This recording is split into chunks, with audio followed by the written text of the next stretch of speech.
Ngakak. Gak mau kalah sama PKB, Zulhas sebut Prabowo jadi presiden. Kemiskinan akan hilang. Pak Prabowo memaparkan 12 fokus kebijakan. Saya bilang saya setuju banget Pak. Nggak ditambah juga nggak mau pada 12 Pak. Teman-teman senang semua. 12 tambah boleh, nggak tambah.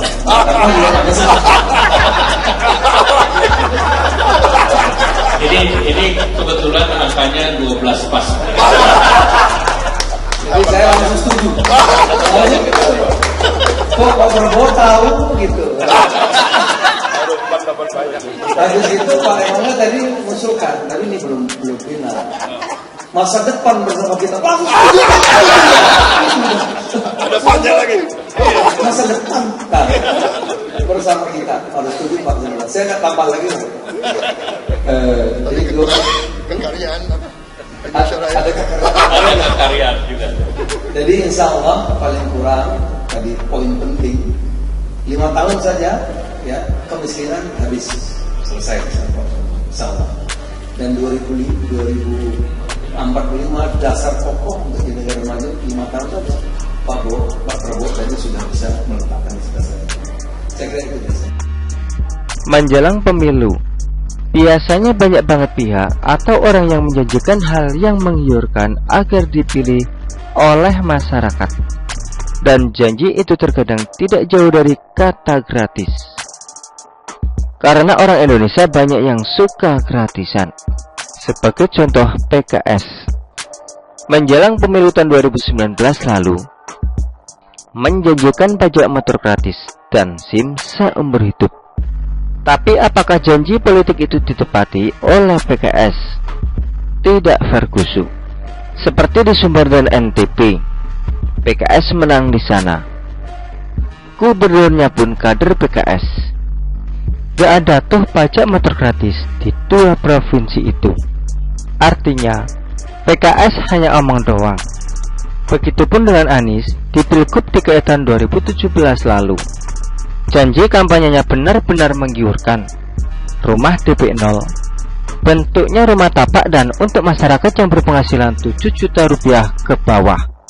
Serta OKOC, dimodalin punya bisnis, disediain tempat usaha, dan dicarikan pembeli. Jadi calon pengusaha cuma berleha-leha doang. Karena semuanya, atau modal usaha pembeli dan tempat usaha, Pemprov DKI yang sediakan dan carikan. Modalnya hanya nyoblos Anies doang, yang tidak terbujuk dengan program seperti itu. Tapi lagi-lagi, janji hanya tinggal janji. Sakit hati yang kurasa. Demikian ujar Sivilia. Kenyataannya, setelah Anies terpilih jadi gubernur hingga lengser, apa yang dia janjikan tersebut gak seperti yang diharapkan.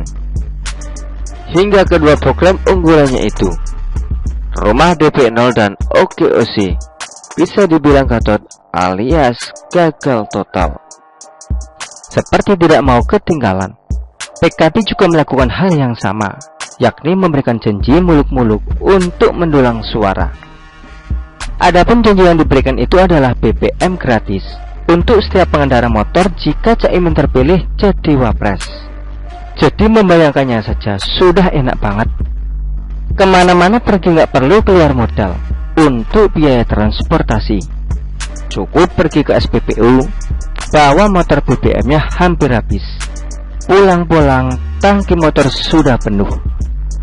Jalan-jalan ngajak pacar naik motor jauh, dengan uang pas-pasan pun tetap aman, karena BBM tidak bayar. Termasuk kalau mau touring, keliling Indonesia pakai motor, pasti akan hemat banget lantaran bahan bakarnya gratis. Janji yang benar-benar menggiurkan, terutama bagi kaum Mokondo. Namun apakah bisa dilaksanakan? Tidak, karena duit negara kita terbatas, Ferguson. Dan penggunaannya Tidak hanya untuk subsidi BBM saja, tapi juga untuk pembangunan infrastruktur, biaya pendidikan, bansos, biaya kesehatan, menggaji ASN, dan lain-lain. Jangankan Indonesia, Irlandia saja yang dikenal sebagai negara terkaya di dunia tidak menggratiskan BBM kepada masyarakatnya. Benar-benar koplak PKP. Tapi ada yang lebih koplak lagi, yakni orang yang memilih Caimin dan PKB gara-gara terpengaruh oleh janji BBM gratis yang gak masuk akal itu.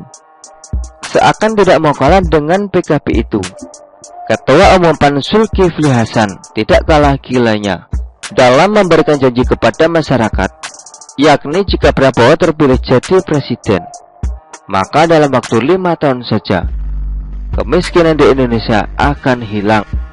Jadi insya Allah, paling kurang tadi poin penting 5 tahun saja kemiskinan habis selesai insya Allah sama Pak Prabowo.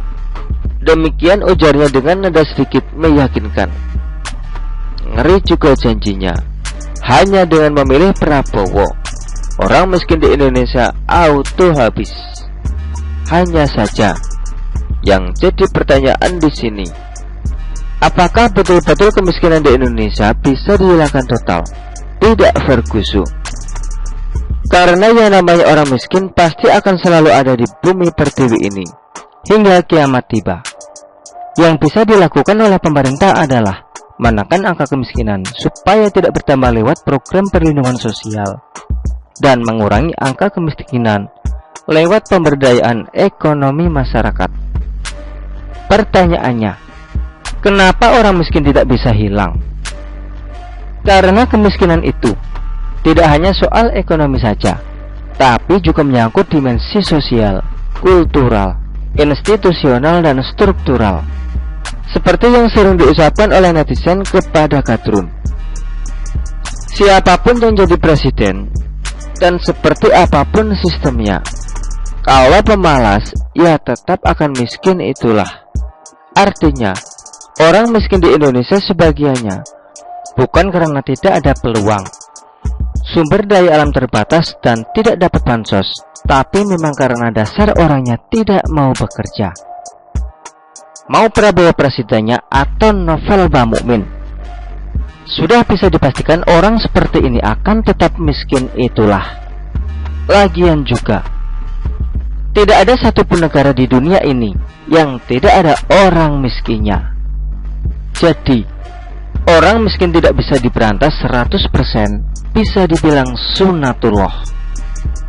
Sehingga, apa yang disampaikan oleh Zulkifli Hasan tersebut sebenarnya bukanlah berita gembira, melainkan ia coba menjual isu kemiskinan supaya Prabowo terpilih jadi presiden. Kalau Prabowo terpilih jadi presiden, maka dia bisa jadi menteri lagi.